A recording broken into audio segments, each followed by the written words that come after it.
from the rough bull to the sound, to the sweat, to the blood, to the whatever, heat. And little by little, it evolves. And at the beginning, it's just percussion in a very abstract way. And little by little, evolves, showing who Javier is with these Middle Eastern notes. And at the end, you have epic sound. At the end, you have this full orchestra sounding in a very epic way, and you don't know how it happened. So it was step by step. So we have to have a very high control of nuance to make this possible. Victor Reyes, who's the composer, did an amazing job. Yeah, I'm very proud of what he did. You know, it was the most unexpected thing in the movie, but it was great.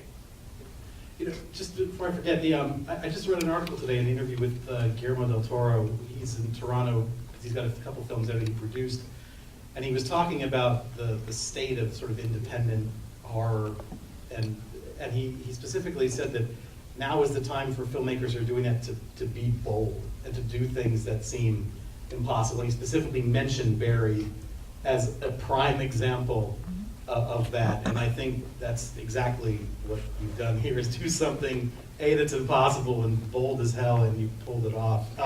Okay, we got a couple more questions that we've got time for. We want to get you in the back there. Yep.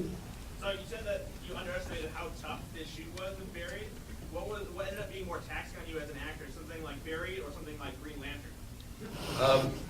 They're obviously really different, but I'll tell you, the thing I wasn't really ready for when I walked into Buried was that I had to light myself in every scene.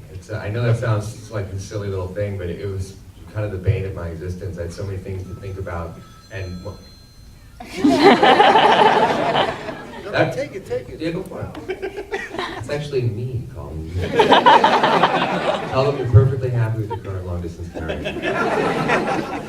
Anyway, Green Lantern was a marathon, you know. This felt more like a sprint, like a really, really, really, really difficult sprint.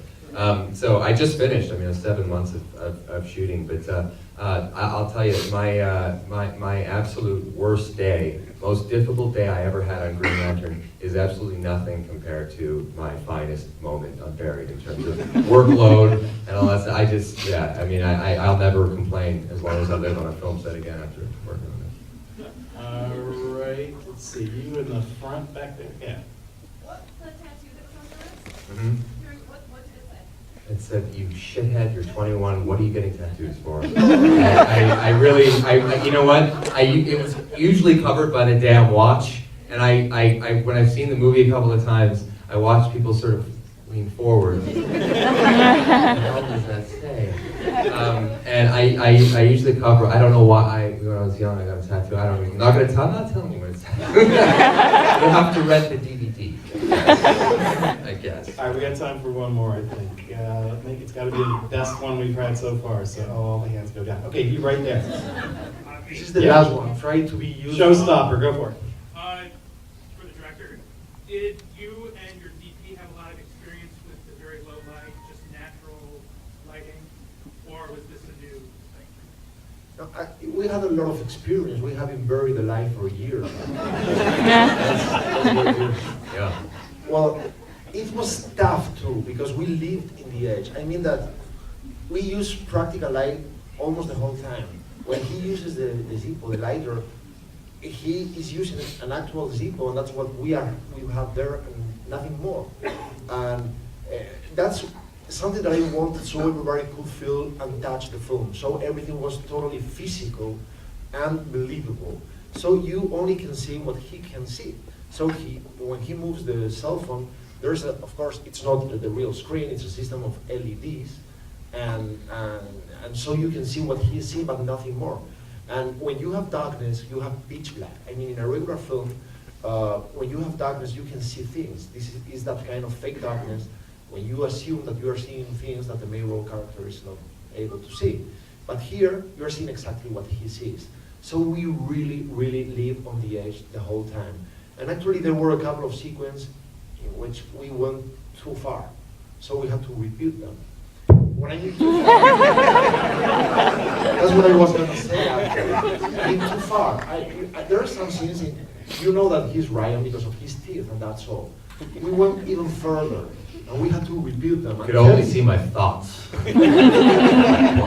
I'm telling this guy that he had to repeat that scene was hard. It was like they were coming up to tell me my like family were just killed. They walked up the stairs to my little cave dressing room up there, and they looked like they were about to deliver the worst news anyone's ever heard. I had to reshoot three scenes or 2 scenes. 2 scenes, yeah, but you didn't act, you were. You don't act. It's not possible to catch you lying. So going back there to those emotions that he kept inside was really, really hard. You can see that. You could see that. It's also the only movie I've ever worked on or heard of that was completely chronological too. So when I had a scene done, I not only ripped it out of my script, I burned it. You know, it's done. It's not. I never have to do it again. And you use that for the lighting actually. Yeah. Flaming script. I mean, this might be a dumb question, but how badly did you burn your hand on that Zippo? Because it looks like there were a few times Well, the worst was the time I had to turn around completely in the coffin, and I only did that the one time because it shouldn't be done. I mean, it was like the roughest childbirth you've ever seen.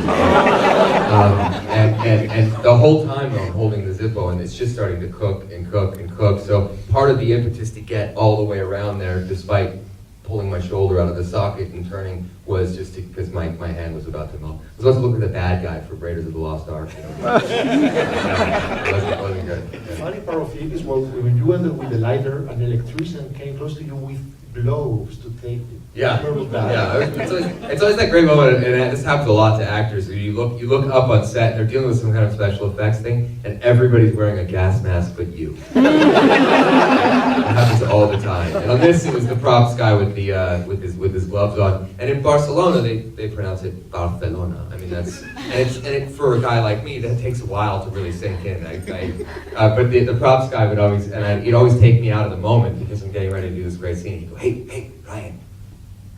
People.